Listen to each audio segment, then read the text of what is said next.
right, so first off, what did you make of CBA? Well, we knew they were going to be a tough game. They play a good schedule every year. They've always been a good competitive team, and we had to come out here and play as well as we could. We had a bumpy start, but finished well.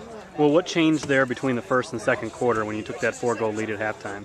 Well, I think we've kind of collected ourselves, stopped trying to force stuff, and we just started playing our game. And in the fourth quarter, were you worried at all when they started making their little run? A little bit, we just had to get the ball, get some possession, slow it down, run the clock out, and that was the game. Is that kind of been the issue this season in these big leads that you guys have had and kind of let teams get back into it? It cost you with Carthage a couple weeks ago. Is that kind of been a trend? Yeah, third quarter's always been a really, really rough quarter. And now we're starting to build on it a little bit. We've got to get fresh legs at halftime, come out here and start playing a little bit harder than we do at first half. So would you say you guys sit on leads too much?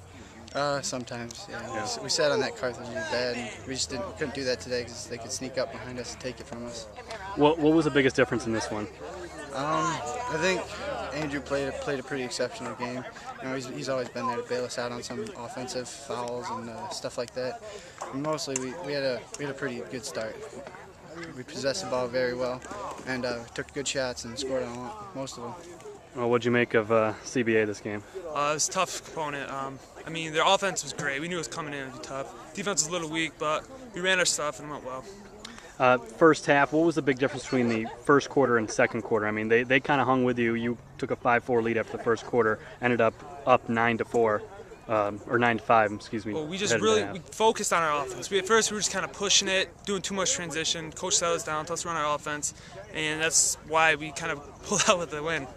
What do you guys have to work on going ahead if you want a deep run into the playoffs? I think that we have to work on more ball control because we obviously don't have a lot of numbers, so we can't keep pushing up and down the field. So if we control the ball more on the offensive end, we'll be fine. Well, was that a big issue tonight? Yeah. That was what we preached at halftime. Ball control, so. How about your goalie tonight? How did he do? It wasn't one of his better games, but they had a lot of one-on-ones. You can't really expect to make every shot, but he did good for the scenario. And what do you think the biggest difference was in this game that allowed you guys to win? I think it came down in the end when we just hustled CBA a little bit more. We went for the ground balls a little harder right at the end. We knew we didn't want to lose this game. They're creeping it up on us, so we just played it to the end. How concerned were you when they made that run in the fourth? I was pretty concerned. Not gonna lie, I was sweating a little harder than I was, but we pulled out in the end, so proud of that.